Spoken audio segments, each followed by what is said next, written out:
시청자 여러분 안녕하십니까? BTV 뉴스입니다. 오늘은 세종시 상가 공실 문제에 대한 심층 보도로 시작합니다.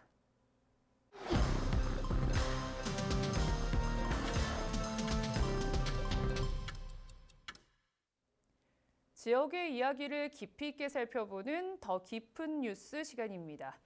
지난해부터 지속된 고물가와 내수 부진으로 경기 침체가 장기화되고 있는데요. 상가 공실률 1위인 세종시의 경우는 상황이 더욱더 심각합니다. 폐업은 늘고 공실률은 줄지 않고 있다고 하는데 세종시의 주요 상권마저 붕괴할 위기에 처해 있는 지금 해법은 없는지 김우순 기자와 함께 자세히 짚어보겠습니다. 계획도시로 출발한 세종시. 2012년 출범 이후 현재 인구 약 40만의 도시로 빠르게 성장하고 있는데요. 특히 소상공인과 자영업자 수가 크게 증가하며 지역 경제의 한 축을 담당하고 있습니다. 지난해 12월 기준 세종시의 전체 상가 수는 19,549개로 집계됐습니다. 주요 상권을 살펴보겠습니다. 중심 상업지구로 개발돼 대규모 주거단지와 학원가가 밀집한 세롬동과 나성동 상권. 정부 청사와 인접해 업무시설과 상업시설이 밀집해 있는 어진동과 종촌동 상권. 그리고 구도심으로 조치원역을 중심으로 상권이 확장되고 있는 조치원읍 상권이 있습니다. 이처럼 상권이 꾸준히 확장되고 있지만 그럼에도 세종시는 상가 공실률 1위 도시란 오명을 벗어나지 못하고 있습니다. 작년 4분기 기준 상업용 부동산 임대 동향을 살펴봤더니 중대형 상가의 공실률은 24.1%로 전국 17개 시도 가운데 가장 높은 걸로 나타났습니다. 이처럼 빈 상가도 많지만 문을 닫는 상가도 늘어나고 있습니다. 2022년도와 2023년도를 비교해 봤을 때 폐업자 수가 16.6% 증가했는데요. 일반 음식점 폐업률을 살펴봤더니 14.6%로 전국에서 가장 높은 수치를 나타냈습니다. 사정이 이렇다 보니 세종시의 자영업자 신용보증 대위 변제율, 즉 보증기관이 채무자를 대신해 금융기관의 채무를 변제한 후 그 금액을 다시 회수하는 비율이 2022년 12월 대비 15.5배나 증가했습니다. 자영업자들이 폐업하거나 영업 중이더라도 힘들게 버티고 있다는 증거입니다.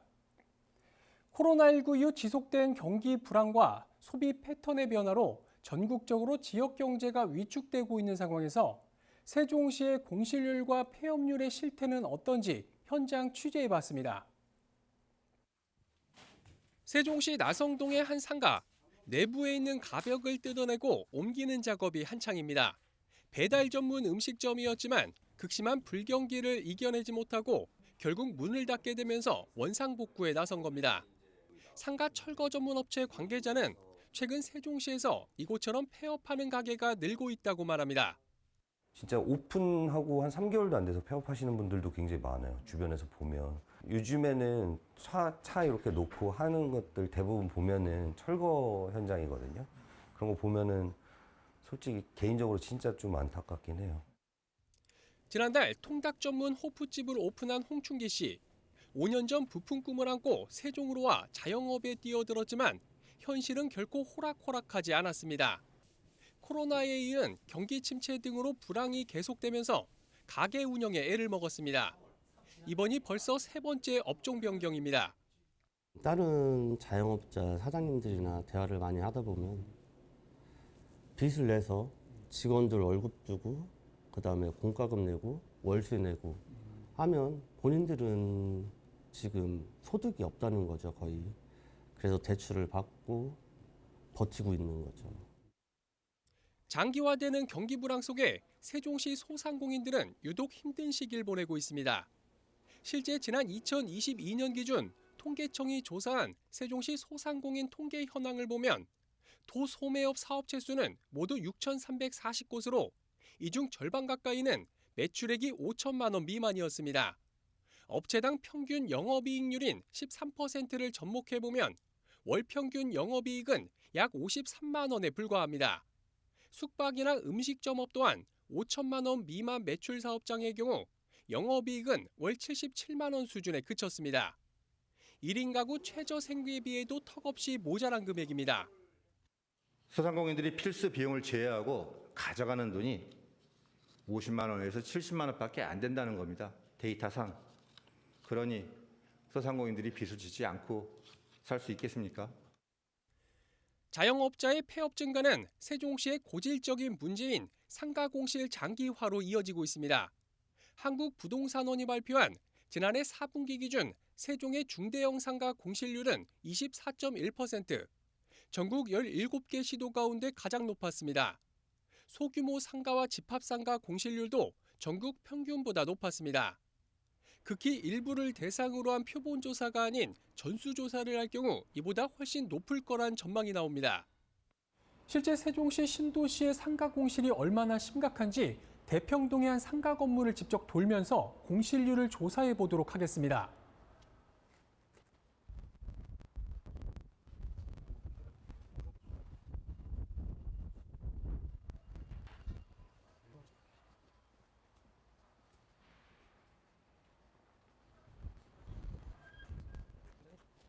비교적 선호도가 높다는 1층만 돌아봤는데요. 전체 38개 상가 중 26곳이 비어 있었습니다.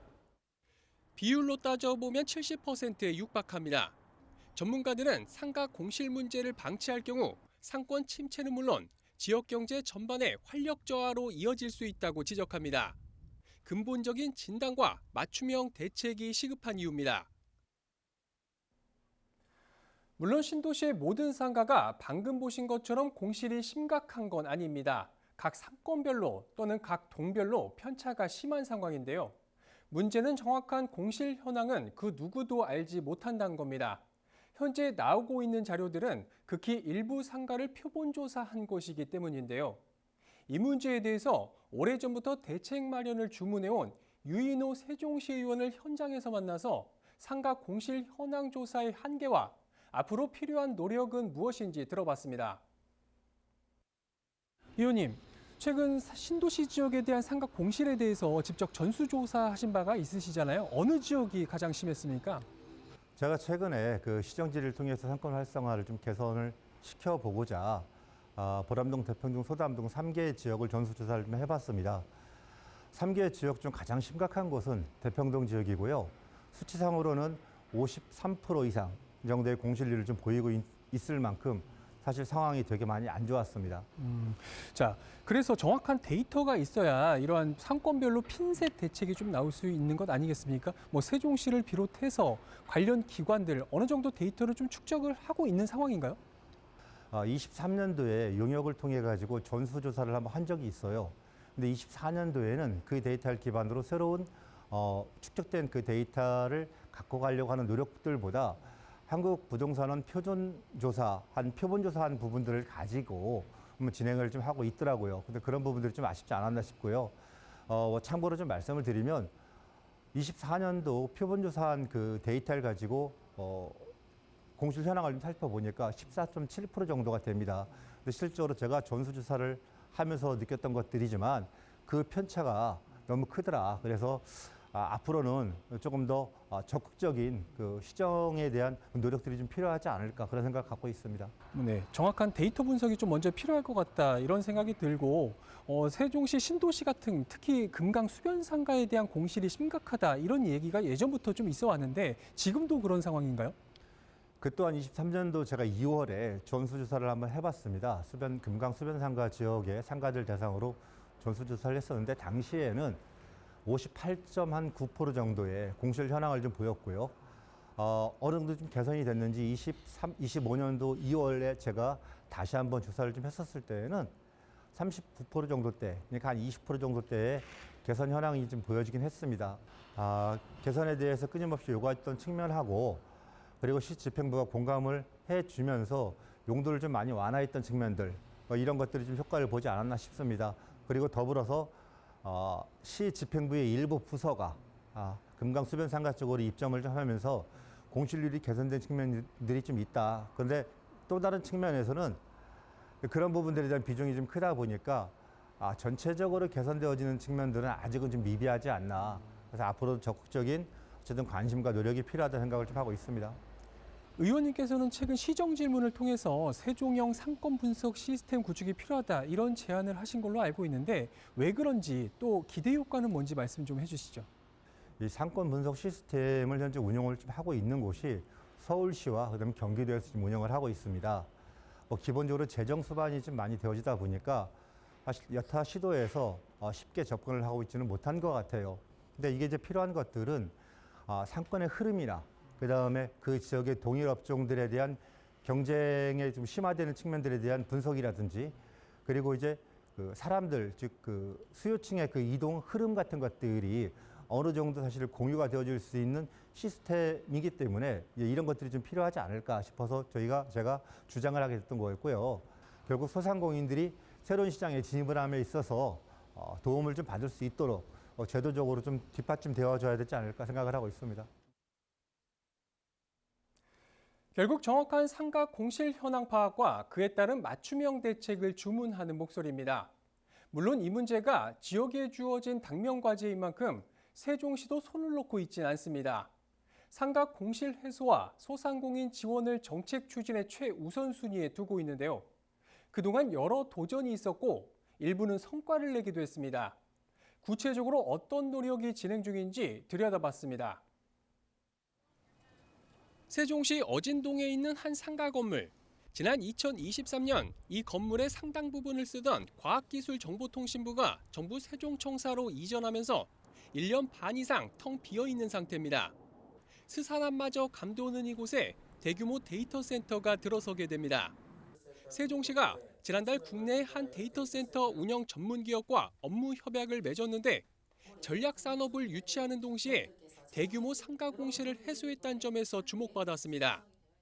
과기부가 나간 뒤로 그 공실이라는 게 마음이 아팠는데 이번에 그 10층짜리 건물을 통째로 매입해서 데이터 센터를 한다는 거에 대해 굉장히 기쁘게 생각하고요. 지난해 말엔 세종에서 전국 최초의 상가 공실 박람회가 열리기도 했습니다. 상가 공실 문제를 숨기기에 급급할 것이 아니라 반대로 적극 알려서 소유주와 수요자를 만나게 해준다는 발상의 전환이었습니다.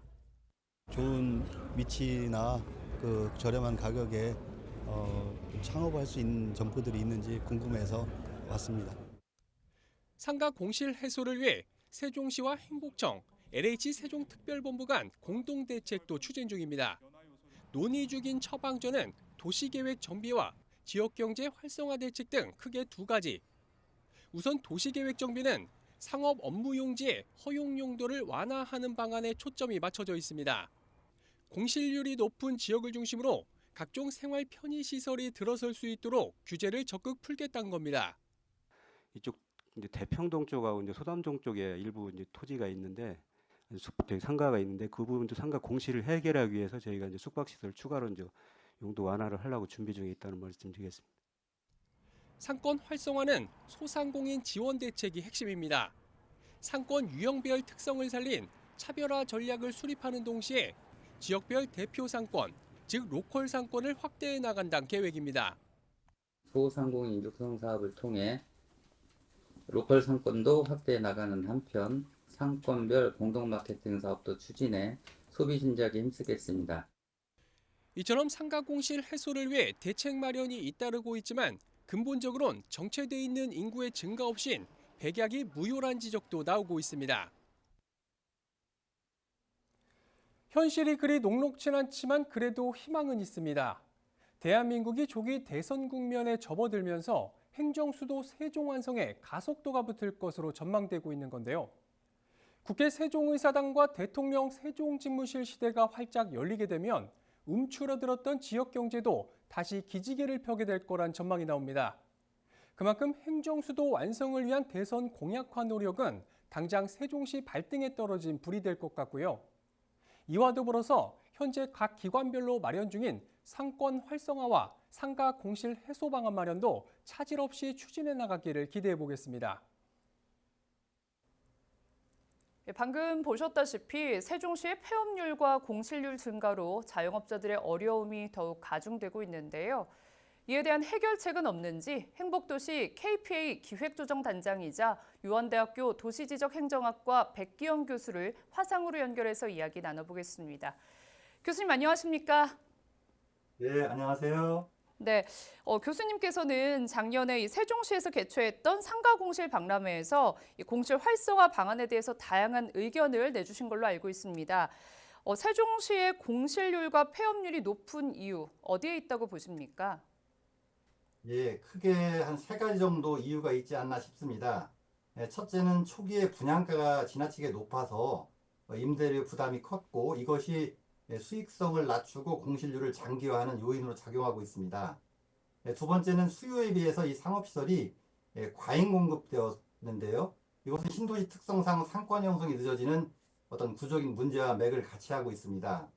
셋째는 이 온라인 소비 증가라든지 1인 가구 확산 등의 최근 소비 트렌드 변화에 기존 상가가 제대로 대응하지 못하면서 공실이나 폐업이 함께 높아지고 있지 않나 싶습니다. 네, 세 가지 이유를 들어주셨는데요. 이에 따라 세종시에서는 상가 공실 완화를 위해서 다양한 정책을 개발하고 있습니다. 크게 도시계획 정비와 지역 상권 활성화 대책으로 나뉘고 있는데요. 먼저 이 도시계획 정비 관련 내용을 좀 소개해 주시죠.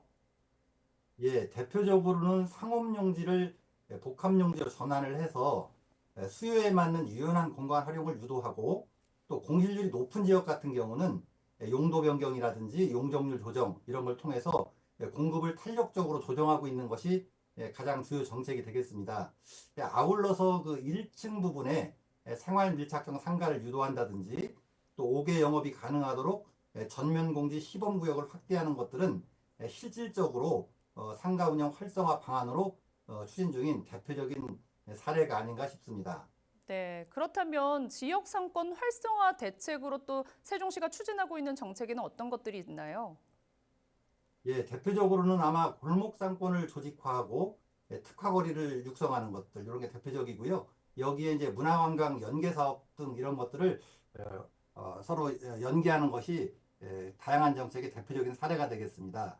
이 공실된 상가에 미술관이라든지 다양한 문화 행사를 개최함으로써 활력을 불어넣고 또 아울러서 주정차 단속 유예라든지 이런 실질적인 소비 진작책 이런 것들도 함께 하고 있는 것으로 알고 있습니다.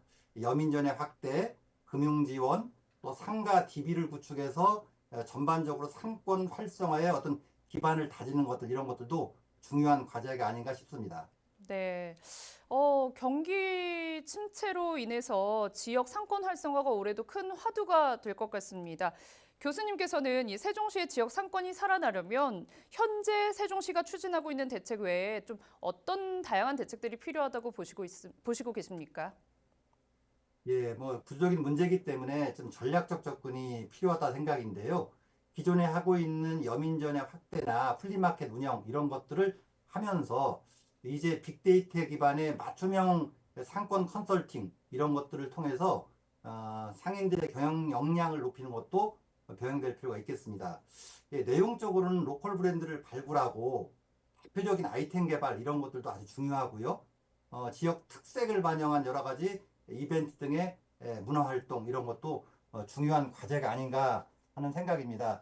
특별히 그 청년 창업을 유치를 통해서 어떤 창업 공간을 제공한다든지 장인을 육성한다든지 이런 것들이 아마 중장기적으로 상권의 지속 가능성, 활력을 높이는 핵심 요소가 아닌가 싶습니다. 궁극적으로 세종시는 단순히 이제 상업행위, 소비의 공간만이 아니라 일상 속에서 살고 즐기는 삶의 경험을 축적할 수 있는 그런 도시 공간으로 탈바꿈하는 것 이것이 중요하다고 생각을 합니다. 네, 세종시의 정체성이 회복이 되어야 한다 이런 이야기인 것 같은데요. 자, 그러면 끝으로 세종시의 이런 높은 공실률을 해소하기 위한 방안에는 어떤 것들이 있는지 말씀을 해주시죠. 예, 뭐 쉬운 문제는 아닙니다만 상가 공실 문제를 바라볼 때 단순히 빈점포를 채운다 이렇게 시각을 갖지 않고 새롭게 수요를 키우면서도 이 공간의 쓰임새를 어떻게 하면 새롭게 설계하고 전환할 것인가 하는 관점을 가져야 될 것 같습니다. 생활 밀착형 업종이라든지 청년 창업, 로컬 브랜드 더 적극적으로 시도해야 되고요. 기존에 그 비어있는 유휴 공간들은 복합 문화 공간이라든지 여러 가지 커뮤니티 공간으로 유연하게 전환할 수 있는 그런 정책적 뒷받침 아주 중요하다고 생각을 합니다. 상인들과 함께 행정기관들 다양한 주체들이 머리를 맞대고 지속적이면서도 항상 대처할 수 있는 그런 상권 활성화 생태계, 이것이 세종시 공실 문제를 풀어나가는 기본적인 열쇠가 아닌가 이런 생각을 하고 있습니다. 네, 교수님 시간 관계상 오늘 말씀 여기까지 듣겠습니다. 고맙습니다. 지금까지 더 깊은 뉴스 유원대학교 백기영 교수와 이야기 나눠봤습니다. 경기 불황 여파로 전국이 그렇습니다만 특히 세종시 소상공인들이 매우 힘든 시기를 보내고 있습니다. 경영 위기는 폐업으로 내몰리고 결국 빈 상가가 늘게 되면 경기 전반에 걸쳐 활력이 저하되는 악순환이 반복될 수 있습니다. 행정에서는 정확한 원인 분석에 따른 적극적인 대책 마련과 지원이 필요할 것 같고요. 소상공인들은 경쟁력 강화를 통한 출구 전략 마련에 사활을 걸어야 할 때가 아닌가 싶습니다. 지금까지 더 깊은 뉴스였습니다.